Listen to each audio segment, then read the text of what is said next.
just drive carefully. I guess in placement of be a good parent. Don't 6 T's and drive. Yeah. We should do assemblies for schools. Yeah, we should. We got this.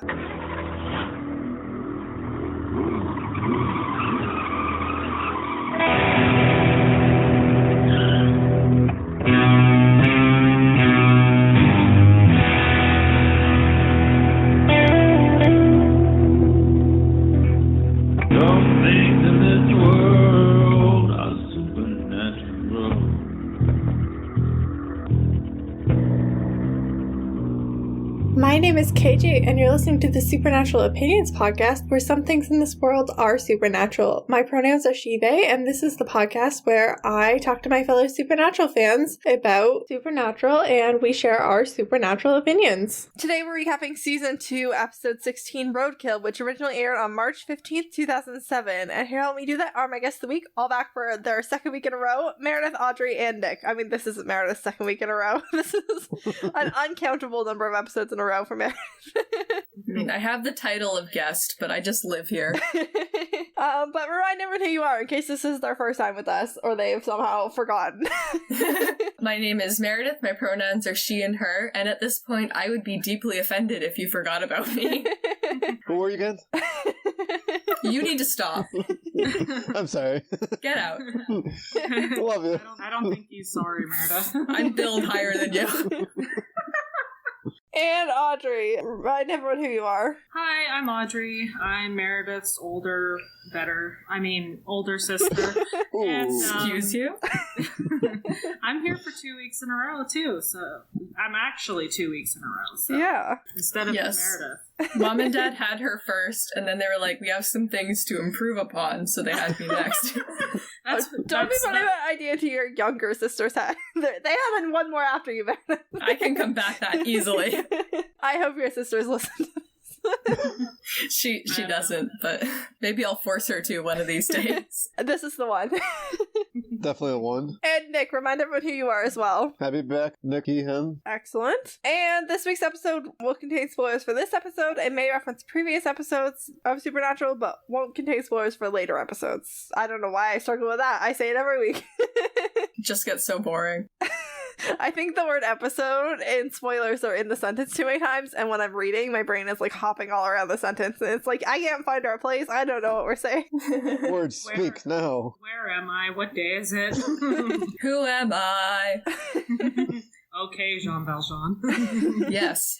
This week's episode is titled Roadkill, and that's a reference to the super fatal accident that happens in this episode, which is a little bit harsh, but okay. Accurate, though. Yeah, it's not wrong. Technically correct. If it's wrong, it's only morally wrong. This episode was written by Raelle Tucker and directed by Charles Beeson. We're familiar with Raelle Tucker. The last episode she wrote was Hunted, Season 2, Episode 10, which is kind of a fun coincidence because I was on Abigail's podcast, Saving People Queering Things, formerly known as Driver Picks the Podcast, for that episode and this one. So it's funny that those are like the two most recent Raelle Tucker episodes. Nice. I highly recommend listening to our discussion of this episode over there as well. We discussed this episode through the theme of peace, and it was very fun. That is a great theme for this episode. Yeah, it was very good to talk about. I literally copied and pasted my notes in over here, so I would remember to talk about some of the same things, but I'm sure that there's things that I missed or that like weren't in my notes that we just got from talking to each other. And this episode was directed by Charles Beeson. He directed Season 2, Episode 11, Playthings. This is 2 down, 12 to go for him. Buckle up. So yeah, once again, reminding everyone, go listen to Saving People Queering Things to hear me talk about this episode through the theme of peace. We start off with Molly and her husband David, who are lost, and House of the Rising Sun is on the radio, and they're having a bit of a fight about being lost, as you do. David and Molly then break a rule that isn't one of the 4 T's that you shouldn't do while driving, which if you don't remember what those are, they are tired, texting, teary, or tipsy, which are all things you should not be. I think we need to add like a 5th T. I will accept any T word for either fighting, distracted, or horny. So I think we actually need 6 T's. I think we're gonna bump it up to the 6 T's. I'm gonna add troubled and turned on. You should never drive when tired, texting, teary, tipsy, troubled, or turned on. If you are, get pull over. Yeah, just stop. Just stop driving. It's not safe. Suddenly no one is driving. Buses are so much more crowded now. Molly breaks these 6 T's and doesn't see a man on the side of the road, panics, drives them off the road. She wakes up, David's gone, the car is totaled. She gets out and is looking for him when she sees a cabin and then the man that she hit, and he is understandably pretty upset with her and tries to kill her. Molly goes running back to the road where she almost gets run over herself by the Winchesters. I would like to take this moment to point out that Molly is played by Tricia Helfer, who was a pretty significant character on Lucifer. Yeah. And also, I just love her. I noted that like way later in my notes when I finally noticed that she looked vaguely familiar. I haven't seen Lucifer, but I did recognize her. I was going to point that out too, and because like I got there. Well, if you love her performance in this episode, though, I highly recommend seeing her on Lucifer because she plays like 2 different characters and she plays them both so well. Yeah, she is an amazing actor. I think actors that can play multiple characters on the same show are like extremely talented. There's a few of them on Supernatural. It adds different layers to it. Yeah. Also, this is more of a dramatic episode, but on Lucifer, we discover that she's actually like really funny. Yeah. Oh yeah. I like that. I'm glad that she's got range. Yeah. No, she's amazing. The Winchesters want Molly to go with them, but she will only agree to go back to where her car is. They get to the accident site and the car is now entirely gone. And Sam and Dean know that they need to go. They're not safe here. And Sam like wants to tell her the truth, but Dean's like, she'll go running. But we don't know what the truth is. That will come much later in the episode. It will all make sense later. They say that they'll take her to the police, so she agrees to go with them. Molly is upset because the last thing that she said to her husband was that she called him a jerk. In the car, House of the Rising Sun comes on again, and they hear Greeley saying she's mine over and over. Oh yeah, Greeley is the dead guy. Yeah, Greeley is the dead guy. But Dean just like runs that ghost over, leaving me to ask, is Baby's front bumper made of iron?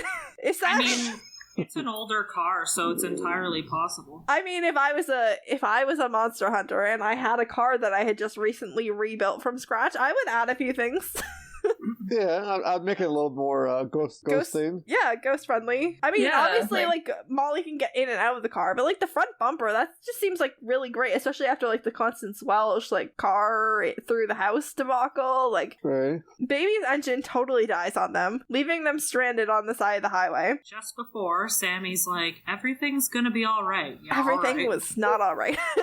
Usually when they say everything's okay, it's not okay. Not okay. Never Yeah, okay. it's way too early in the episode to say something like that. You jinxed us, Sammy. Dean and Sam get out and they open up the weapons portion of the trunk, which rightfully frightens Molly as a woman who is alone on the side of the road with 2 large strange men she just met. Immediately she's like, I don't think I should be here.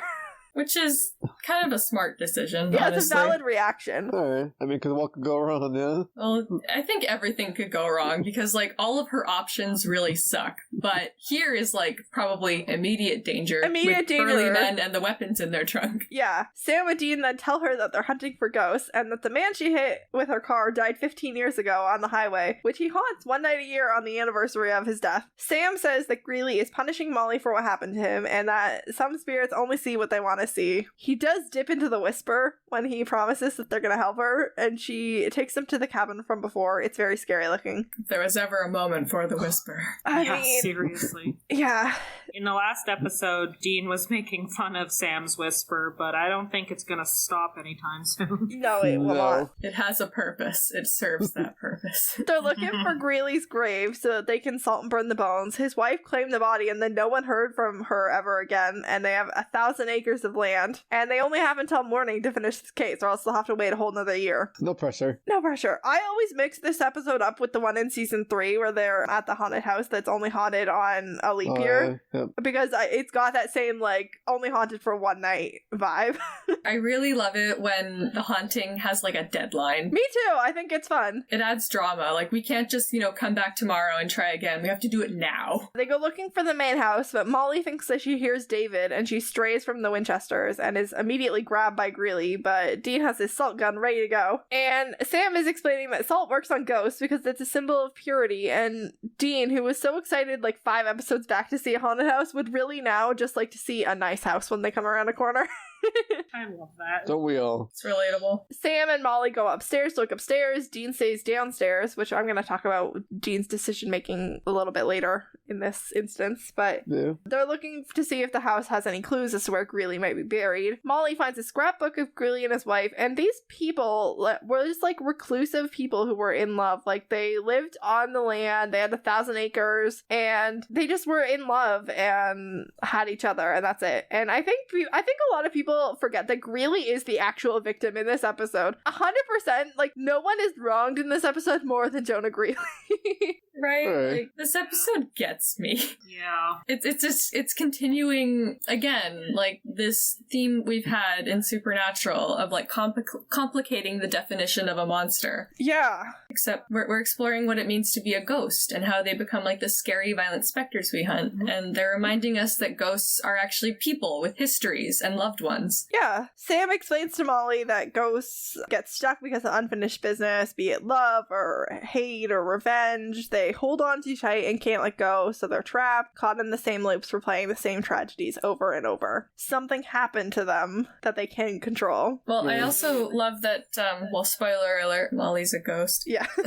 But I love that Sam is, like, trying to ease her into this by telling her what it means to be a ghost in, like, a sympathetic way. Yeah. Yeah. And, like, trying to, like, earlier- prepare her for this. And earlier he was saying stuff about how some ghosts hold on too tight. Like, that aids that kind of easing her into it. Yeah, he's just dropping little tidbits here and there. Dean comes back and he says Sam's always getting a little J. Love Hewitt about these things. This is a Ghost Whisperer reference where Jennifer Love Hewitt can see ghosts and she helps them move on by resolving their issues with their still alive friends and family. Dean notices that there's a hidden door. I'm not sure how this piece of furniture got in front of this door, but okay. They break it open and they find Mrs. Greeley, who's the only dead person in this episode who isn't a ghost, which is something that Abigail and I talked a lot about. Because I want to take a minute for her. She doesn't have a first name, so she's just known as Mrs. Greeley. She had literally no one else in the world, to the point that her husband died and she, like, took the body, she went home and no one ever saw her again. And not only was she not looked for or found, no one, like, came to their house or their land. Literally no one cared that she died. And yet she's still the only one who seems to be at peace of their own volition, like, who is just at peace, and she's not here haunting her house. I need to get tips from her. She's, like, I think she was doing something right. Like, the poor woman. I just feel really bad for her. Sam also makes a point to put her to rest, even though they're on a really tight deadline. And this is what I first was like, Molly looks familiar, and I googled her. The only other reason I can think that she would look familiar, even though I haven't seen Lucifer, is that she was in a Hallmark Christmas movie called It's Beginning to Look a Lot Like Christmas, that maybe I saw. She's also in an episode of Community. Don't know if you've seen that. I have not watched Community. Like, I'm familiar with Community, but I haven't watched it. It's good. She was in an episode of it, but I said that. Nice. Molly is a little shocked that they don't know what happens to ghosts after they salt and burn them, but, like, we know that if ghosts can just let go on their own of what's keeping them here, they can move on. We actually saw that with Father Gregory in Houses of the Holy. He let go of his need for revenge and vengeance, and he was able to move on. That was very emotional, We love too. that. They hope that they move on to someplace better, but they don't know, and that's why people hang on to life so hard. I very much appreciate hearing them not know things. I find people pretending to know things incredibly aggravating. This is a Right. personal pet peeve of mine. It's really hard to admit when you don't know something sometimes, like, especially something like this where people think you should know. Well, also, I think it makes the world they're in feel a bit more real, because, Yeah. like, they don't really have a reason to know this or a way to find out. Yeah, people And die it- and they're dead. Like, they can't. Yeah, and I think it makes sense for this world to have, like, mysteries like that. Like, they could also lie to her. Like, Sam's been, like, prepping her to, like, move on. Yeah, they could have given some bull crap up. Yeah, they could have said something nice to, like, make it more appealing to her, and they don't. They're honest with her, and I appreciate that kind of honesty. I don't think Sam had that same kind of honesty when he was upstairs talking to No. Molly. As nice as the things that he said were, as much as he, like, explained what ghosts are and how they're formed, it's dishonest because he knows that she's a ghost and she doesn't. I guess, like, telling her she's a ghost is a little bit harder than admitting he doesn't know where ghosts go when they Yeah. die. You don't want her to run away, so... Yeah, I think Dean seems like he's been like a little bit more abrasive towards her in this episode, but I don't think it's necessarily that he doesn't like Molly or that he has an issue with Molly specifically. I think it's because Dean doesn't want to lie. So he's just not talking to her or not answering questions for her, because that's better than telling half of a truth or making something up. Like just not interacting with her as opposed to like having to lie to her. Like they have different ways of how they want to do it. Yeah, so. his own way of being honest with her. Well, also, we know that Dean has more trouble getting over like the monster bias than Sam does. Yeah. I mean, Dean also has more experience with like the